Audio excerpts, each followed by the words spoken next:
Okay. Good morning, everyone, and welcome to the February 8th, 2024 Paid Leave Board of Directors meeting. I'd like to call the meeting to order. The time is 9:02. Amber, would you kindly take attendance? Yes, thank you, Fran. We have a couple folks in the waiting room and I'll let them in as well. All right, thank you. Great. All right, Ava Bermuda Zimmerman, Present. Isha Canada, Present. Adrienne Cochran, Present. Andrea Comer, Present. Sheila Hummel. Sheila Hummel. We'll circle back. Did Sheila say she couldn't come today? That's right. She's out of state today. Thank you. She's out of state. That's right. She is. Ellen McKitterick, Present. Fran Pastore, Present. Alice Pritchard, Present. John Scott, Here. Mike Soltis, Here. Molly Weston Williamson. Present. Holly will not be joining us today. Janae Woods Weber. Present. Good morning, Janae. Justin Zartman. Present. Thank you. We have a quorum. Excellent. Thanks, Amber. Let's review the January 11th meeting minutes. Questions or discussion items? Okay, can I have a motion to approve? So moved. Thank you. A second? Second. Thank you. All in favor? Aye. Aye. Aye. Any opposed? Any abstentions? I'd like to abstain. I was not present at the last meeting. Thank you. Thank you, Alice. Okay, I think the motion carries. Thanks, everyone. Maddie and Jessica would love to hear from you and your updates on the outreach and engagement and government affairs piece. Turning it over to you. Thank you. Good morning. Okay.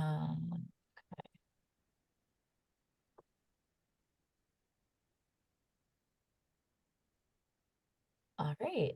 So I'm going to give an update and then turn it over to Maddie to give the legislative update.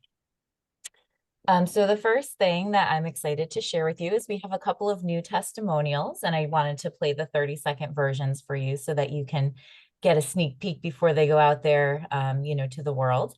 But this couple, David and Kelly, they actually were residents of Florida when they had their first child. And then when they found out they were expecting their second, they decided to move, and they said that paid leave was a big impact on their decision to move to Connecticut. And David has been a wonderful advocate for us. He wrote an op-ed, which I have linked here, about his experience using paid leave. And he also works at the Hospital for Special Care and has been really instrumental in connecting us with the folks there at the hospital to help us reach out to their patient population. And let's see. When I learned about CT paid leave, I turned to my wife. I said, that's where we're going to have our second kid. That's where we're going to raise our family. It's not just about having financial assistance. It's giving you time to know your child, organize your family. And then also for my wife, she's healthier, she's happier. She got back to the career she loved earlier because I was able to take this leave that was easy to apply for and really enjoyable. And I will Excellent. Yeah, it's and the really nice thing is that we got it from both of their perspectives. So here is Kelly's. I sought out Connecticut paid leave because I was pregnant with my second baby. Taking this paid leave really changed the way our family was able to function when we added our second baby into our lives. It was really life-changing for me to have my husband also take the leave. When my husband was home with the baby, they developed a really strong bond that I don't think would be there without that time home. How great. Those will be coming to our TV campaigns. The audio will be used for radio. We'll create some new billboards. So you'll be seeing David and Kelly hopefully out in your travels. Wanted to give a quick update on our interagency collaboration. Obviously, working with other state agencies has always been and will always continue to be a big priority for us. So this is nothing new, but we've had some really great meetings recently that I just wanted to share, and I wanted to make sure I mentioned and thanked both Maddie and Amber because they've been really instrumental in helping us coordinate these meetings. So Department of Public Health, we have connected with the individual that runs their WIC program. And so we're going to be giving a webinar presentation to the state nutrition coordinators next week. So that way they will be able to share that information with expectant parents.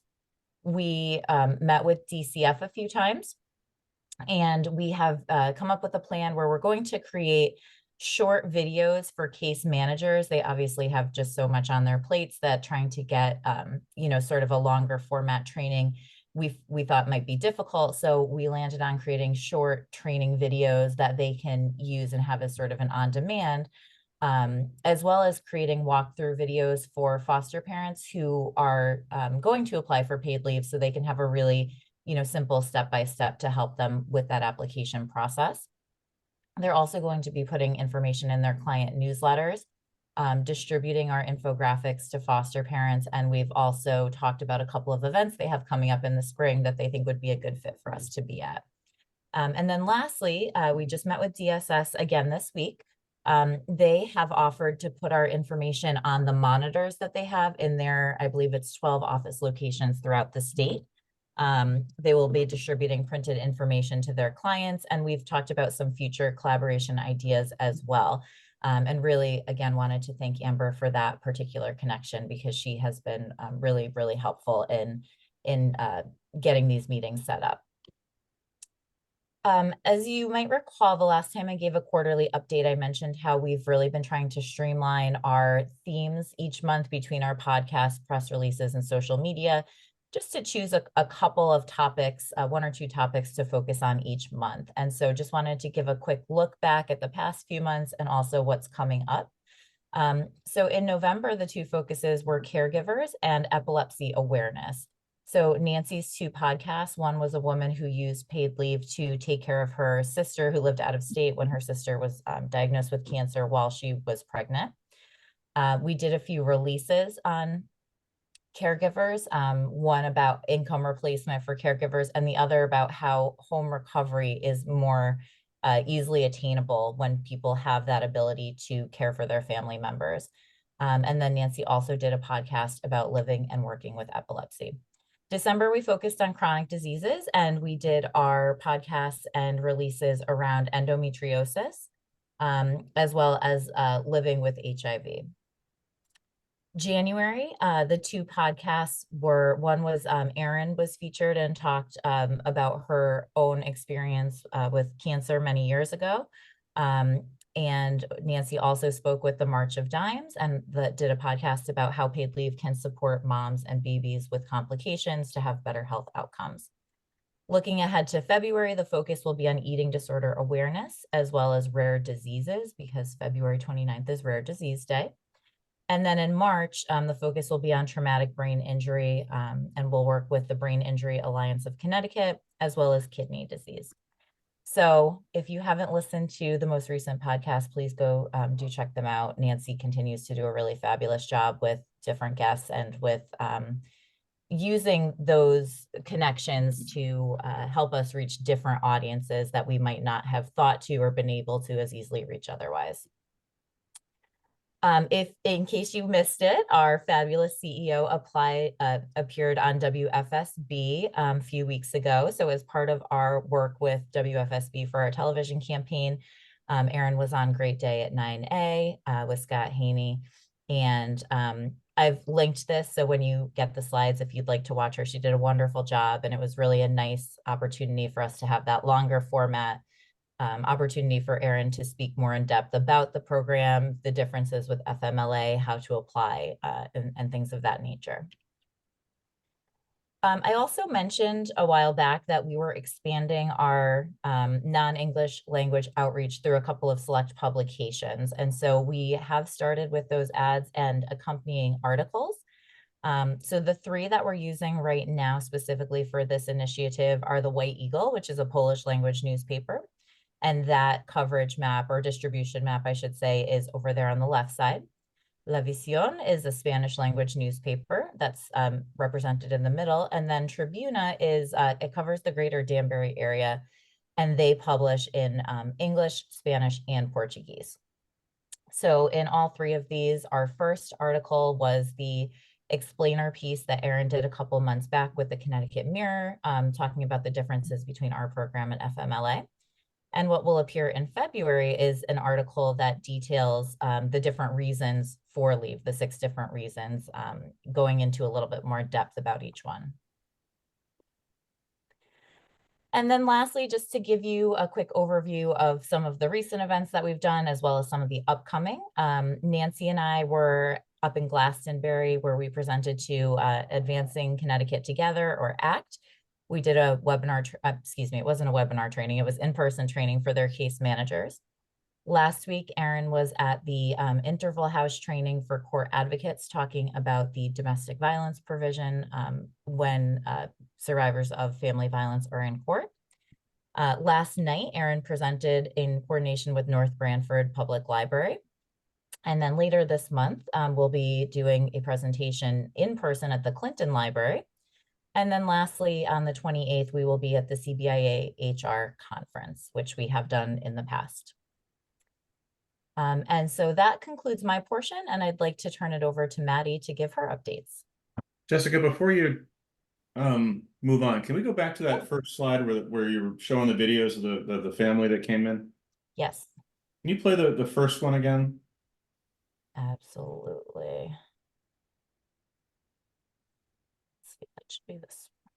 When I learned about CT paid leave, I turned to my wife. I said, that's where we're going to have our second kid. That's where we're going to raise our family.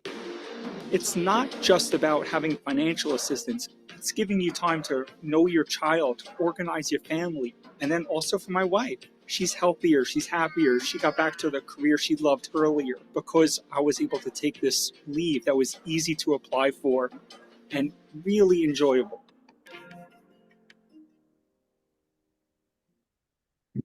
I'm having a little heartburn with the message in this ad. That's why I wanted to replay it. Basically, we've got someone moving in from out of state to take advantage of our benefits. They found out they were pregnant, decided to move here because of our benefits, so they didn't pay into anything before getting the benefit. Now they'll pay. Now that they're here, they'll pay for it. But I don't know. I'm having trouble with the messaging on this one. You have to be a resident in order to qualify, and there's a certain waiting period before within a year to qualify for FMLA and PFLA. So in this case, they must have lived here a certain amount, about a year before they qualified. I was thinking the same thing, but if you frame it as Connecticut residents, and this ad is not for people outside of the state, I'm with you, John. I sat here and I thought about it, and I'm like, after looking at the ad, and I'm like, but no, the rules don't allow someone just to move here for the sake of paid leave. You have to live here. So as long as we use this ad internally in Connecticut, I think it's fine, and make it clear that it's for residents. Yeah, but we live inside the bubble. You know, Go ahead, John. we know that we live inside the bubble and we know what the rules are. You know, someone else seeing this, I think, might feel the same way I just did my first pass on the ad. So I just have concerns about this particular ad being played. I don't think the messaging is right for it. That's all. That's my thought. So I had a totally opposite reaction, which is, and I think if you have the pair together, that they talk about like building their family here, like this is where they want to settle down. Like what I heard from this ad is Connecticut paid leave is so great that we decided to build our family here and invest in being here, which I think is a competitive advantage for Connecticut's economy. And I think that's something that we've heard, like that's polling data shows you the same thing. That when you talk to people who are looking to relocate, so to reorient their family and to build a lasting place, they're prioritizing states with paid leave. And I think this is really testifying to that. I agree with you, Molly. I had the same reaction because we know that you just can't move here. And anybody that is going to pick up and relocate their family is going to look into the rules and regulations. Anybody that has the wherewithal to think about relocating 3,000 miles is going to think about, let me find out what I'm really eligible for. That's how I see it. That was to Ava's point as well. Right. Mike, I I see think that you have. Mike and then Janae. Yeah, my reaction was, did this couple shop the country for the best paid leave benefit and come here because we have the best paid leave benefit? I mean, it almost sounds like it was a determinative factor in where they were moving, which I found odd. Well, I do think it was a factor in terms of going to a paid leave state. We don't actually have the best benefits anymore. So, I mean, the reality is they had to go where they had jobs. Right. And Right. clearly they had the opportunity to have jobs here. But I do want to point out our benefits are great, but they're not the best. Right. The new states are more generous. Right. Andrea. Thank you. I guess, and John, I see your point as well. I think I'm seeing the consistency in this messaging with what was the message that was communicated yesterday, particularly when the governor delivered his budget address and talked about ways in which Connecticut could encourage people to come to the state, and how that ultimately helps us if we have young professionals, folks raising families, coming to Connecticut. So I think it's net positive for me. Janae, I think that you had your hand up too. Yes, thank you. Overall, I like the idea of the commercial. I do think there could be a little bit more clarity in the messaging to address some of the concerns, but I have two thoughts. One, did he say that applying for paid leave was enjoyable? Did I hear that correctly? Because that's a very powerful statement if true. And two, wondering if this has been tested with different audiences, because when I watch this, to me, the story skews very upper middle class, and I think the baby's wearing a Yale t-shirt. So just wondering, what is the primary audience that you're trying to reach with this versus other audiences? Sure. So I'll have to listen again. I don't remember exactly if he said the process was enjoyable, like the process of applying was enjoyable, or just the ability to be home was enjoyable. So I'll have to re-listen to that. And I did want to say, so this is an edited version of a longer piece, right? So to address some of these concerns, I can go back with our creative agency and see if there are different ways that we can edit it that might provide a bit more, context, right, around, so it doesn't seem like, oh, we found out we were pregnant and so we just moved to Connecticut. The Yale connection is that the wife works at Yale, so that's why the Yale t-shirt is there. So to your point, we have a series of different testimonials, and this is just an additional one that's sort of in our repertoire. And so we do run them in rotation and also, targeted based on the audience that we're trying to reach. So just in terms of bonding, for example, we have one with a African-American couple and their 3 sons. We have a serious health condition one that is a woman who, struggled with cancer, who is a woman of color. We have another caregiver one that is a Caucasian family. So we try to bring in as much, sort of representation for the different audiences as possible. It is something that we're always, continuing to work on and focus on. And, specifically an important focus of mine is getting testimonials from Spanish speakers to run on those channels. But I don't want you to think that this is going out there as the only representation of paid leave. It's just one facet of individuals who have used it. Thanks, Jessica. That was great explanation and context. Anybody else have any comments before we move on? Okay. So I'm Thank just going to flip it back here, and then I will get to Maddie's slides and turn it over to her. Great, thanks, Jess. So just a quick legislative update. Representative Corey Paris and Representative Manny Sanchez, who is the co-chair of the Labor Committee, wrote an op-ed a few weeks ago encouraging more men to take paid leave and why it's so important for men to be present as caregivers in their families. It was published in the New Haven Register and a few other outlets. Also want to note the 2024 legislative session began yesterday. As a reminder, we are proposing technical changes that clarify certain parts of our statute that the board approved a few months ago in, I think, October, November. I'll be touching on this more in the months to come, but please let me know if you'd like to receive a fact sheet or specific information about our proposal. It should be raised as a concept today in the Labor Committee, so I'll keep everyone posted on that. We are also hosting legislative briefings to provide an update to House and Senate members. Aaron provided an update to the Black and Puerto Rican Caucus on January 16th for their informational forum. We also presented to the House Republican Caucus on January 31st. Looking ahead, we're really excited to be planning an event at the legislature in honor of International Women's Day on March 8th. It'll be at 11 a.m. At the LOB, and it's in collaboration with the Lieutenant Governor's Office, the Governor's Council on Women and Girls, and the Commission on Women, Children, Seniors, Equity, and Opportunity.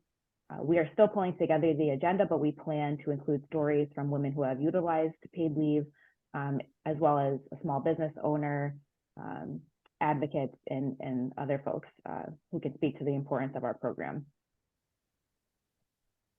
Next slide. Sorry, it doesn't want to move. There you go. Oh, okay, thank you.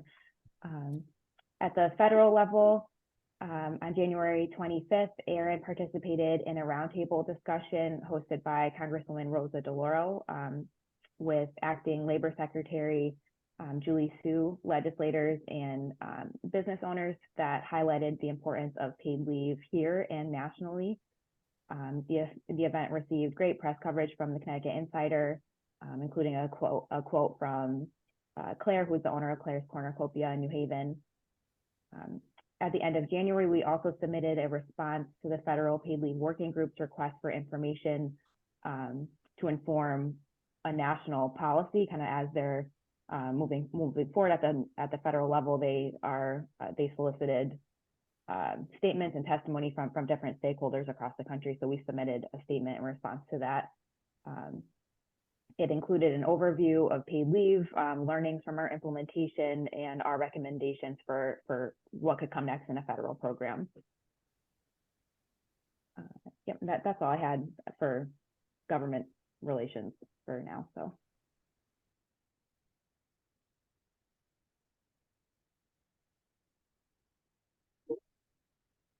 Okay. Maddie, thank you both so much, Maddie and Jessica. Maddie, would you lead us in the discussion on the Community Education Coordinator Initiative? Yes, so I will share my screen.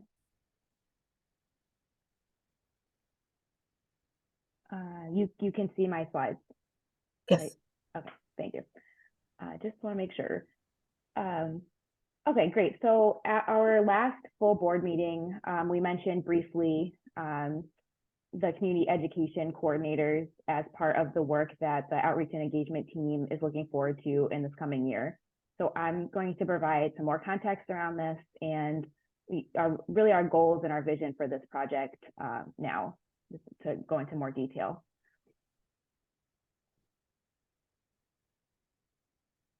So as we mentioned, this year we are establishing the community education coordinators, which is essentially a more formal approach to our community partnerships through a competitive bidding or RFP process.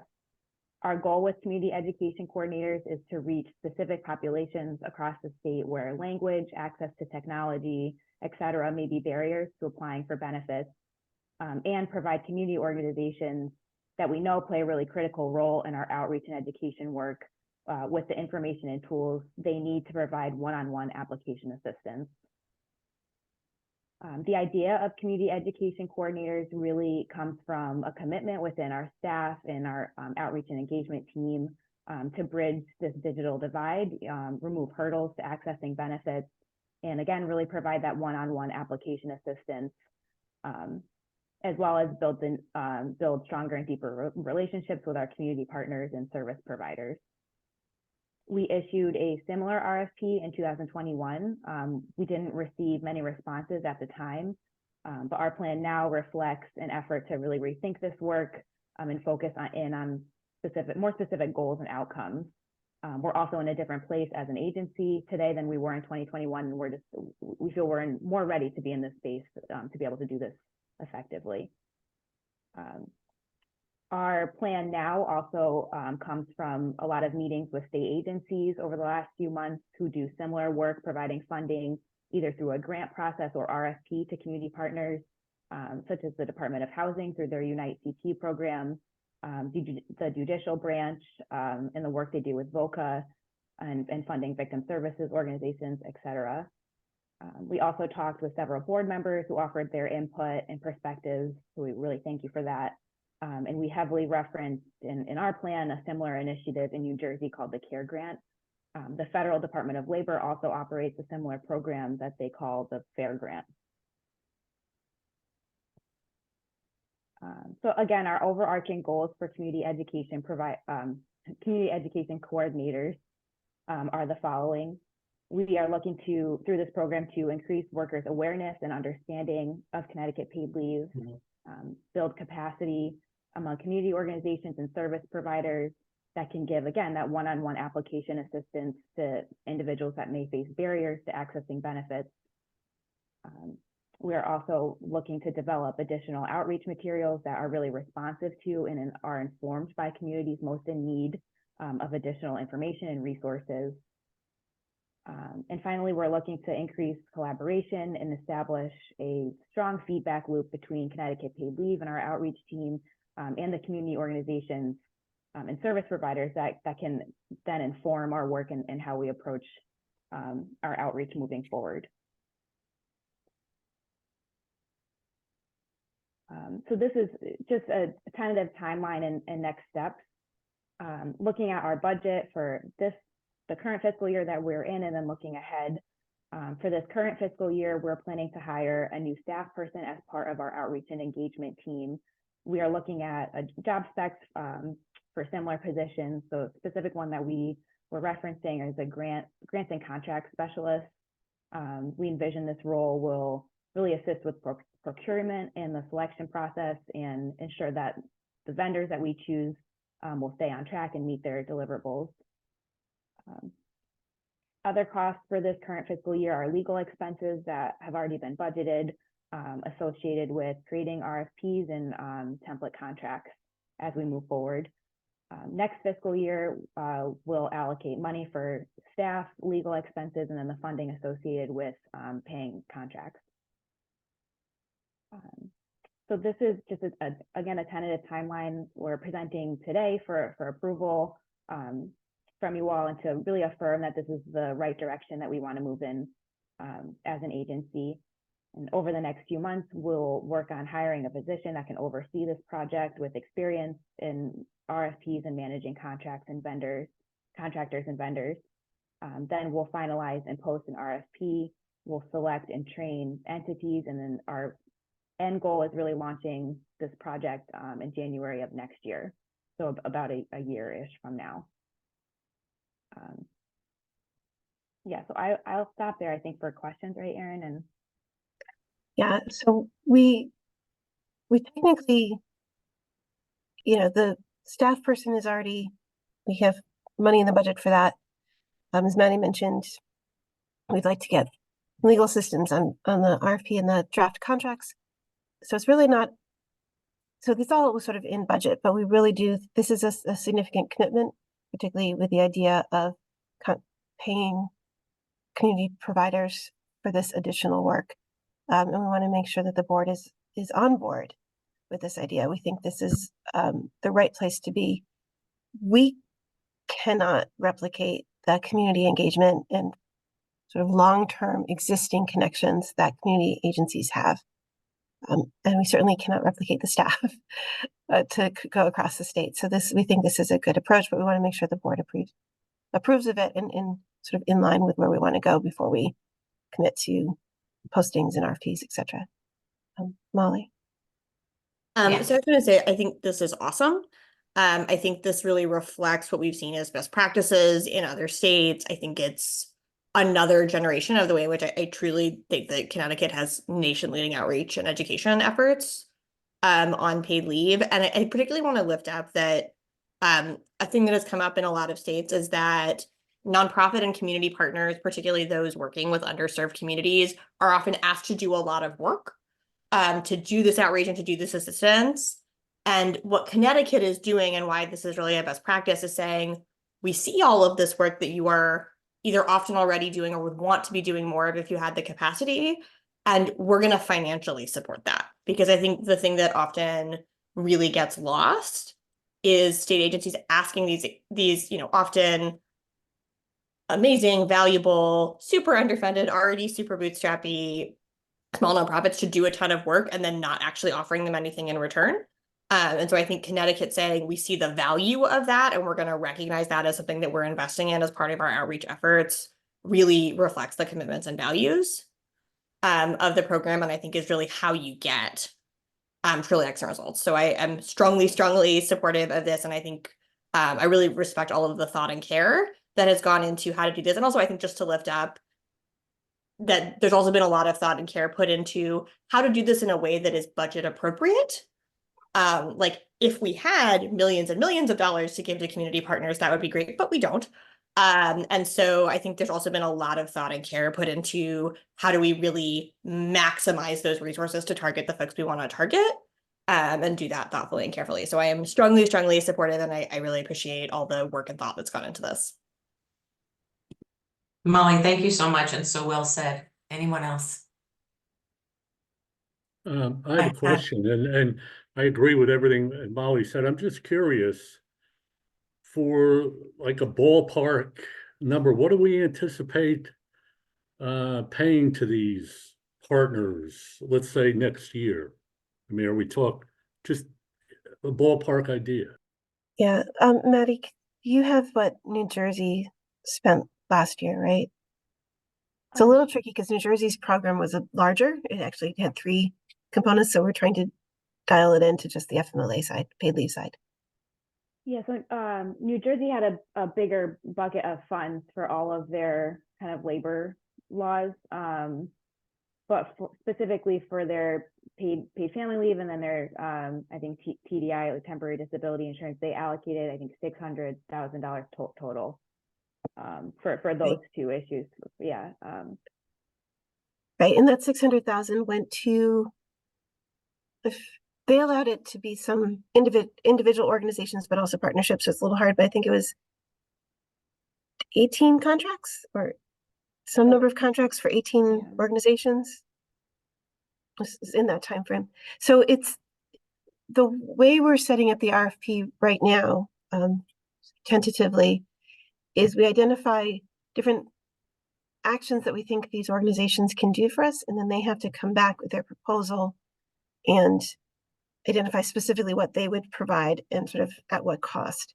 So it's not a huge amount of money for anyone, but we think, to Molly's point, these organizations are operating on shoestrings and can say, we can provide X number of hours per month, we can do X number of events per month, we can do whatever, and it's going to cost this amount. And we're talking, you know, 5 figures in terms of per entity. So I think the goal is to fund a bunch of different entities across the state, so we get geographic representation, as well as different languages, different organizations, and then really closely manage the work so that we're getting the benefit of the bargain, which is why we really want it to be a dedicated position, opposed to something one of us is doing on the side, because it's not a way to build success. All right, thank you. Thank you. Anybody else? Yeah. Adrian? Yeah, but I think there was a hand before me. I think Alice had a hand up Oh, before I don't me. see it. My apologies. You had the Yeah. floor, Okay. Adrian. Go right ahead. Go right ahead. No, I was going to say, and I can speak on this so freely since my organization would clearly be conflicted out of participating. But also the idea that, Erin, just as you said, it can't be an additional duty because you don't have the capacity. That's one of the things that I think gets mistaken very often. And it's true that most all nonprofits need the funding, but they don't always have the capacity. Sometimes the staff is already stretched. So when you think in terms of it may for somebody, but it's depending on what organization you're looking at, it may be an additional duty for someone, but the greater likelihood is that they would need to get somebody for X number of hours to do this. And so that's part of what you'd have to, to figure in the equation, and any benefits that would go with, depending on the number of hours the individual would be doing this. And it has to be worthy. It has to be worthwhile, to take it on. The venture itself is absolutely, I agree with Molly. It's a great idea. Spoke to me about it. I immediately thought this is a wonderful idea. But those are some of the considerations that I think have to be front of mind as well for those potential organizations or nonprofits. Thank you, Adrienne. Thanks, Adrienne. I'm on board, given we have very similar roles. I totally agree with that. It's so important to understand the capacity of the organization and hold them accountable. I don't see everyone on my screen, so did someone else have their hand up? Sorry, Fran, it's Alice. I just wanted to comment that I have seen this work in many other locations and on other issues as well. So just really supportive of this model. It worked in the universal healthcare efforts around universal healthcare. I've seen it work at the national level in work that I do with the National Skills Coalition. I just think the kind of micro grants to organizations that are already in this space is just a really good move. And again, means that we're not staffing up the authority to do work that is best done at the community level. So I'm also just really supportive of the effort. Thank you. Thanks, Alice. Anyone else? Okay. That was great presentation. I love the idea. I'm glad to have the support for the team. So I'd like to ask for a motion to authorize the authority to move forward with the Community Education Coordinator Initiative. So moved. Second. All in favor? Aye. Aye. Any opposed? Thank you. Any opposed? Any abstentions? Okay, wonderful. The motion carries. This is going to really make a big difference, I think, in the impact that the authority has already had. So thanks everyone for supporting this. Michael, would you please lead the board in the discussion on the proposed revisions to the business travel and related expense policy? Absolutely. Thank you so much, Fran. And good morning, everybody. I'm going to share my screen quickly. We can see your screen, Michael. Thank you so much. So today I'd like to just take a couple minutes to talk about proposed revisions to the business travel and related expense policy. Hopefully everyone received a copy of the updated policy document. I apologize. The preference is always to do a red line version, but we had reorged where things appeared. So the red line version just basically made it look like we tore the whole thing down and started over, which wasn't the intent. So I can only give you the finalized version, but I'm happy to talk through any of the changes today. We had put a team together from the authority. It included folks from finance, the admin team, as well as the legal team. So take a review of the current policy. It's good practice to always update or always review our policies on a regular basis and make sure they don't get stale. But we had a couple of other goals in mind for this policy in particular. So one of the categories was we felt it got a little bit out of date based on when the policy was originally drafted, which was 2020, and we weren't sure what the organization was going to look like, what our work arrangements were going to be. And so we obviously had a policy drafted and it worked for a while, but we felt there were some updates necessary. Some of the things that we felt that included were acknowledgement that we are a remote workforce. While we do have a home office in Hartford, the vast majority of employees spend the vast majority of their time working from home. And that has sort of ripple effects for what a standard commute is and what sort of becomes reimbursable for work travel.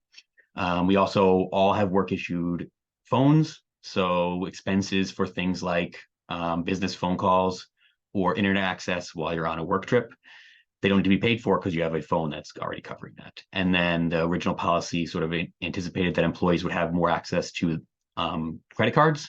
So when they were going on a trip, maybe they get the authority's credit card. That's really not happening. So we wanted to adjust the policy to reflect that. We also want to make the policy more user-friendly. The policy is only as useful as it's sort of understandable by employees. So we want to make sure that all employees of the authority can find answers to their question and sort of read it in a way that makes sense to them and make sure they don't violate it unintentionally, obviously. So we did add a table of contents and then divided the policy into sections. And then finally, the sort of last goal was just as much clarity as possible could be added to the policy, removing unnecessary discretion or vague terms to the extent possible, defining what is a reasonable expense, or at least factors to consider in what's a reasonable expense, because we did use that term a couple of times. And then just reiterate that collective bargaining agreements will supersede any collective conflicting provisions.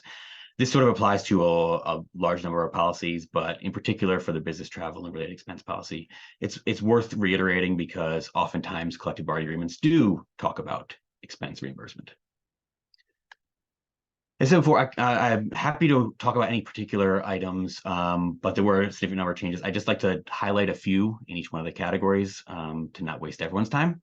In the lodging category, the current policy had sort of an interesting rule. When you were traveling for a work trip and it was taking multiple days, it's sort of different rules based on whether you're crossing state lines. The example I used in the Policy and Personnel Committee meeting was if you live in Suffield and on a work trip to Springfield, you could potentially get a hotel, even though it's only 10 miles away. Obviously, no one's doing that, but that was the way the policy was written. And on the alternate side, if you were traveling from Suffield to New Haven or Bridgeport, you couldn't, even though that was a significant distance and 5 times as far as Springfield, Massachusetts. So one of the things we decided to do is just have a universal rule that if you're traveling on a work trip and it's multiple days and more than 50 miles from home, that would allow you to potentially have lodging. If it's less than 50 miles from home, the expectation is that you do return home, even if you have to go back the next day. We also are recommending that non-traditional options are available, things like Airbnb.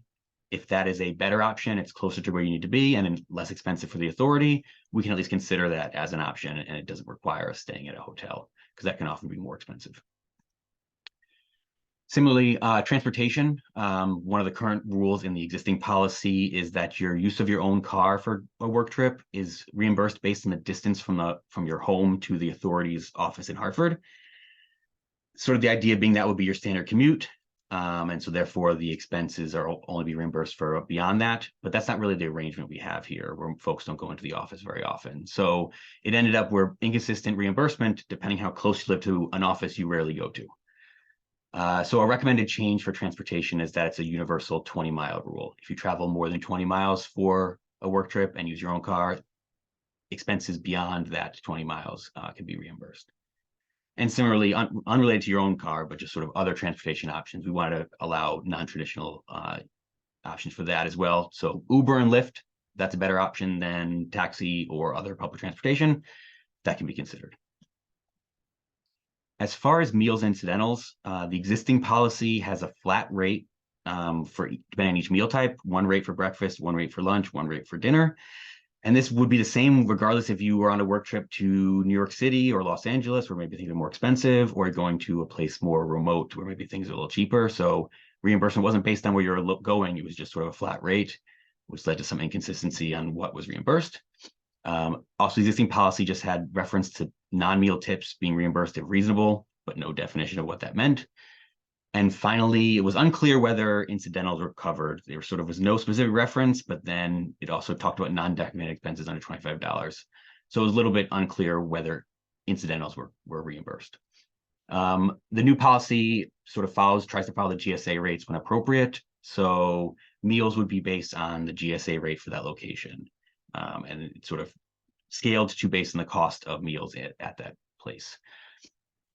We also basically copied the DAS regulations regarding what meals are reimbursable based on the timing of the travel. It's found in their regulations.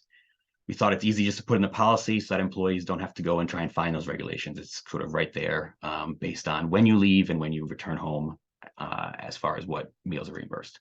And then finally, for incidentals, similar to the meals, just having a incidental rate based on the GSA rate for that location. I believe it's mostly $10 a day for most places. So that's sort of standard now and clear in the policy. For process, the current policy is a little bit unclear about what expenses should be prepaid by the authority versus what expenses should be paid for by the employee and then reimbursed by the authority. And as I mentioned before, it also talks about work issue charge cards. So we felt it's better to have as much as possible, have the authority pre-approve and prepay for any expenses related to travel. It makes it a lot easier because we don't have to worry about after the fact clearing up someone inadvertently thought something was to be covered that wasn't. We'll sort of know in advance and have paid for it in advance or denied it in advance. So added that to the policy and then removing references to the employee credit cards. Last topic, excluded items. The current policy sort of has excluded items throughout the various sections of the policy. So it's not always easy to find. And then just one example I gave was spouse travel reimbursement. This would be if someone's on a work trip and they want to take their spouse along. For the most part, it's not payable, but there's a very limited situation where it would be, and we don't use it. It sort of raises more questions than it answers, so it didn't feel appropriate to keep in the policy. So one of the changes we made was to take that out. So now it's just sort of, if your spouse goes with you, they are responsible for their own expenses or any added expenses for their addition. And then we sort of took all the excluded items, put them in one section. So if an employee wants to look if something's covered, I think I used the example of shoe shines in the Policy and Personnel Committee meeting. It's right there on the list. You just go to the end of the policy and you can find shoe shines are not covered under the policy. And then, as I mentioned earlier, we removed references to expenses that are no longer necessary since we all have work issued phones. That's kind of it. You know, the hope is today that the board would vote to post the updated policy for public notice and comment. But I'm happy to take any questions or comments that the board has before we do that.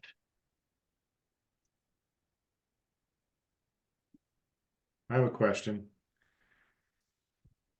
The prepaid aspect, I do a lot of travel for work, so I use a system called Concur, and everything has to be kind of paid in arrears. Now they've also given me a corporate credit card to use, but by prepaying, you talk like prepaying hotel rooms when you like book on Marriott or something like that, and you do those often come with full cancellation penalties. You don't get your money back.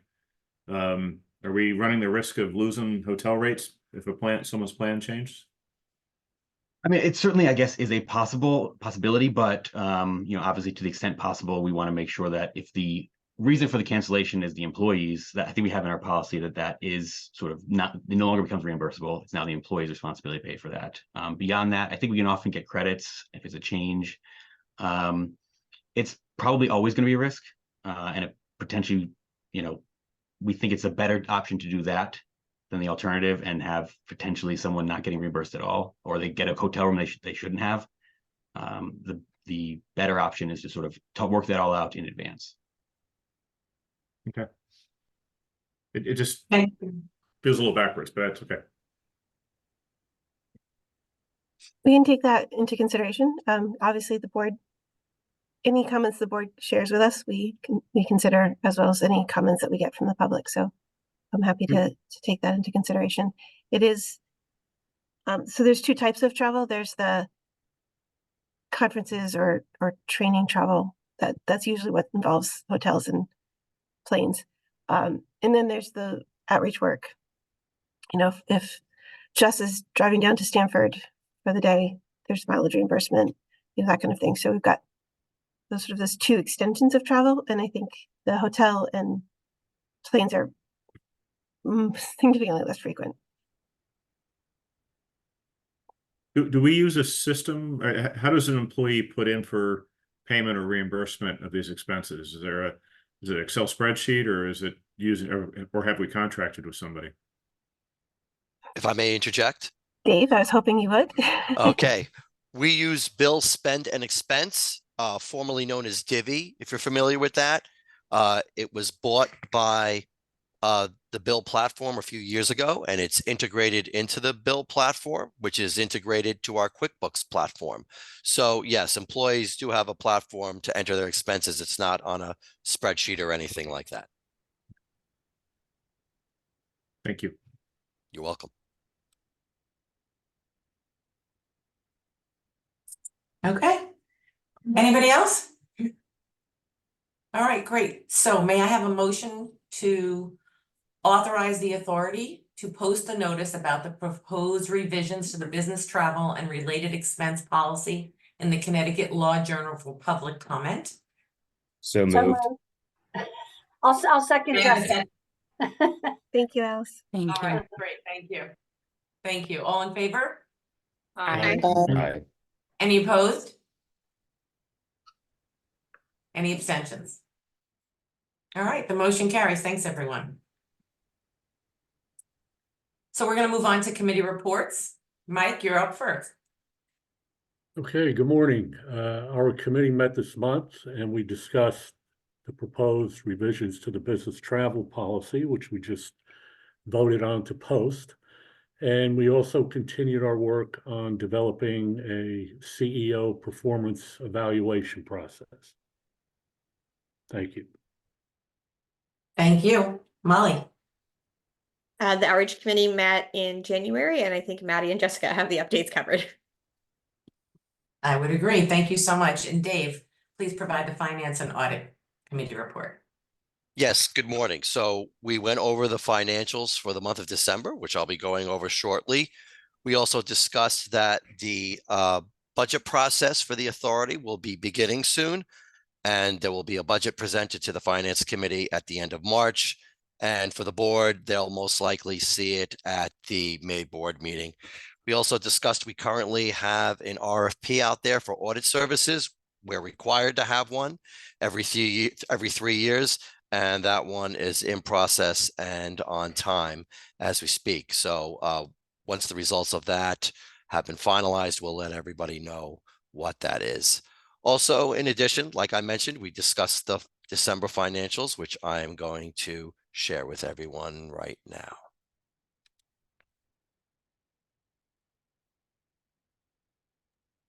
See your screen, Dave. See your screen. Thank you very much for the confirmation. So for the month of December, our operating expenses were $1.5 million. Our total variance for the month was a positive $102,000. About half of that was due to spending less than we budgeted, and the other half was due to positive fund recovery penalty revenue coming in as a result of our fund recovery efforts. Also, as a side note, this month, February, we just started going live using an outside vendor. So in the future, we'll be reporting to you how that is going. But moving on to, one second. Moving on to our bond activity. Light month for bond activity, only about $16,000 spent on our fund recovery efforts. Year to date, we are behind by just under $100,000. But again, that was due to spending on the website redesign in the current fiscal year that we thought would happen in the prior fiscal year. In terms of bond availability, we do have $2.4 million available of bond funds. We've spent about $13.5 million so far. So we anticipate on using more of that bond money in the coming months.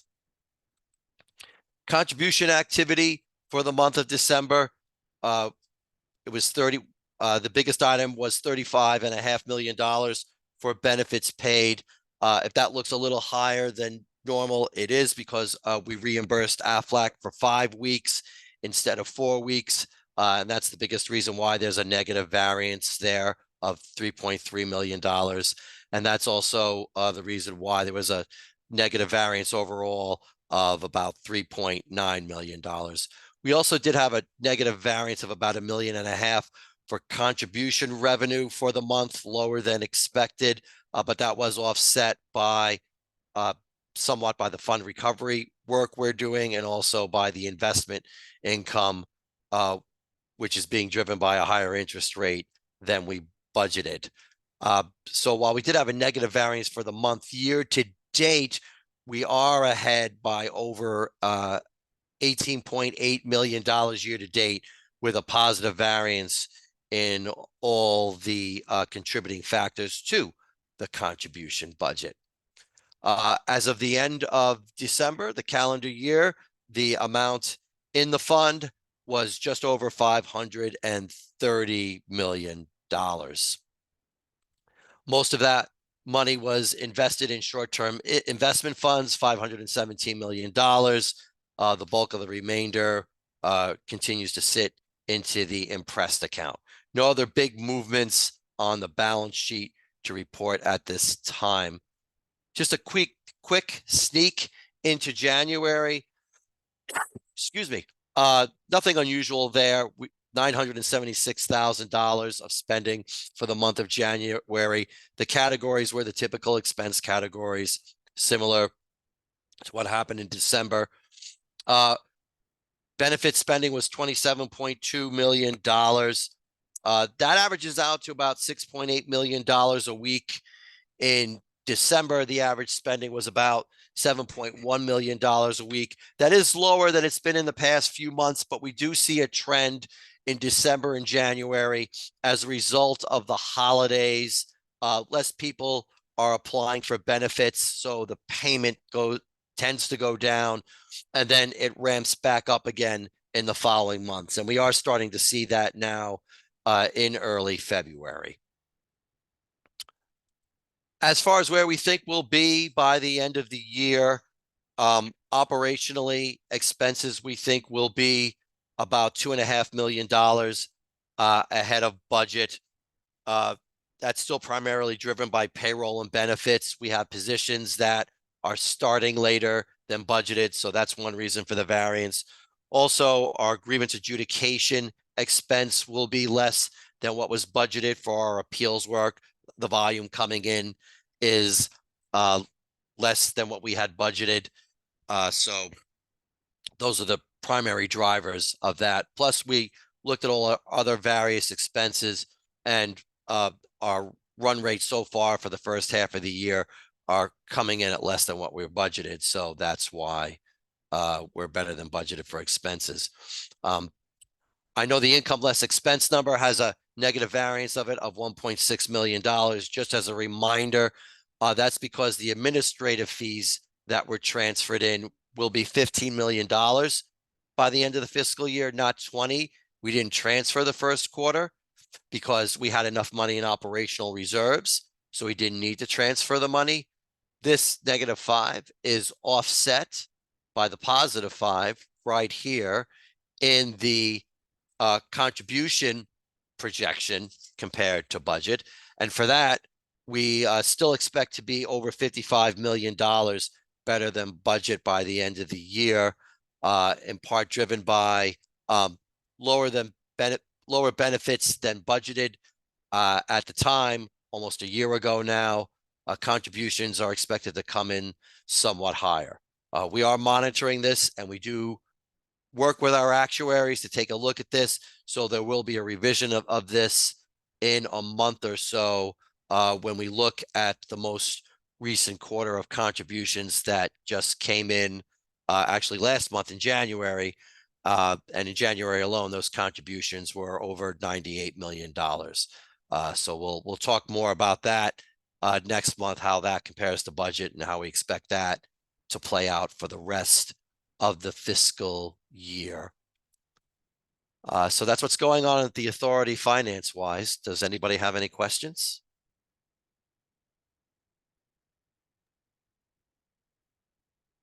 Okay, nice work, Dave.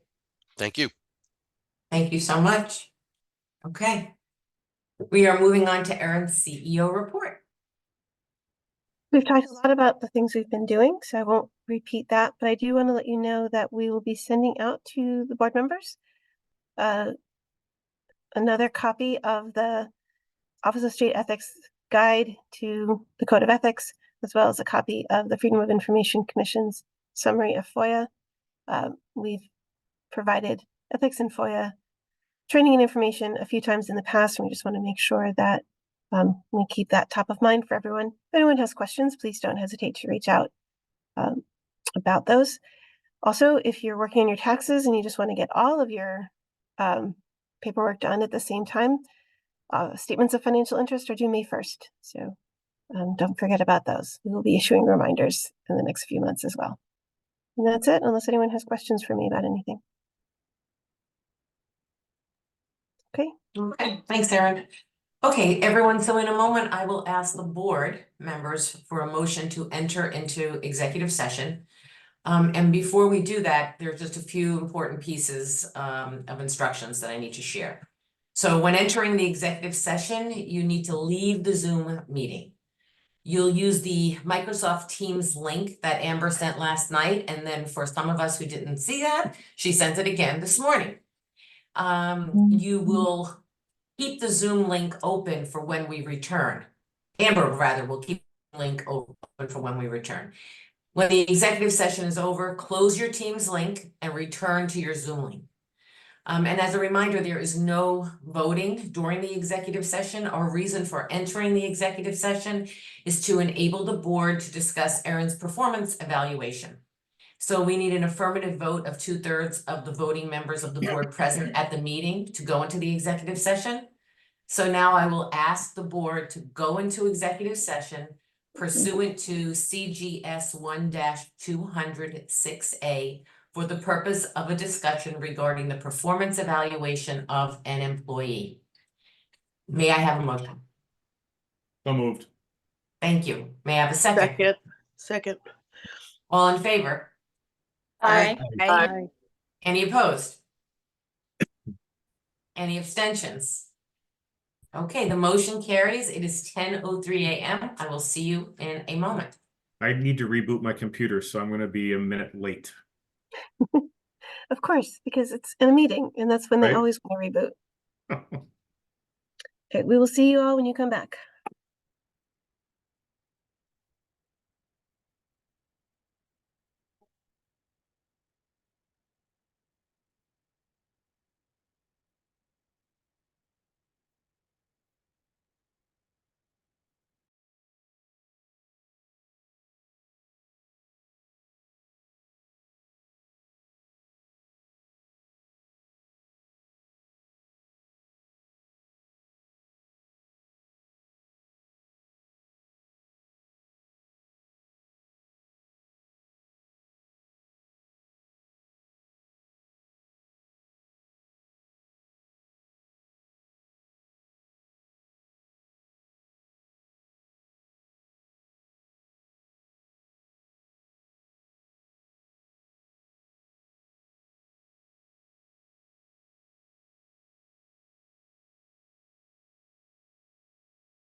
Thank you.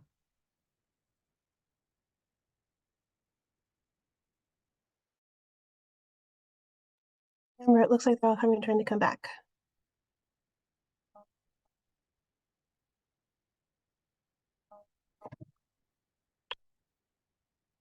Right, I'm letting everybody in.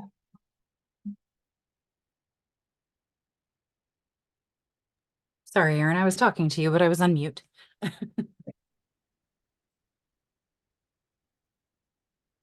Okay, I think we're back. Thanks everyone for your patience. I know that we have just 10 minutes left. We're going to wrap this up really quickly because we all have a hard stop at 11.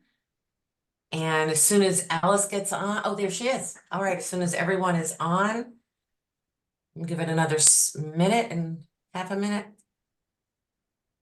Okay, I'll ask Alice to lead us in a discussion about the CEO evaluation and comp for 2023. Thank you, Frank. Did you want to say something about the evaluation portion first, or you want me just to riff? Okay, I will do that. Without going into too much detail, I think the general consensus of the board in executive session was that Erin is just a dynamo. We're so happy to have her. She's doing an amazing, remarkable job. I have a lot of particulars that everyone shared that Erin, I'll share with you in our one-on-one. But by and large, you're doing a superb job, and you manage your staff really brilliantly, and they're doing a fabulous job under your leadership. And with that, I'll turn it over to Alex to talk a little bit about the second half of our discussion. Thank you, Fran. And in recognition of Erin's fine work, we want to take a step this morning just to recognize that and I'd like to just make a motion, and I take any friendly amendments from the lawyers on the call. But I'd like to make a motion that we grant Erin a raise at the percent that was granted to non-represented state employees effective January 1st. This will bring her in line with others in state employment and with compensation increases that were provided to staff. So I'd like to make that motion. And again, happy for a friendly amendment if I didn't get all the words just right. Molly's. I was gonna suggest the friendly amendment that because the staff raises were effective Jan 1, that this be retroactive to Jan 1. So again, to keep it consistent across the board. Excellent. Thank you, Mom. Okay, John, second. All in favor? Aye. Aye. Any opposed? Any opposed? Any abstentions? Okay, the motion carries. Thank you so much, everyone. Let's run into, again, keeping this right along. We have 7 or 8 minutes. Do we have any old business? Any new business? I will take a motion to adjourn. So moved. All right, Second. thank you. Thank you. All in favor? Aye. Aye. Thank you. Any opposed? Any abstentions? Excellent. The motion carries. It's 10:53. Thank you, everyone, board and staff and members of the public who joined us today for that multiple robust discussions. Have a wonderful rest of the week. Thank you. Thank you, everyone. Bye-bye. Thank you, Erin.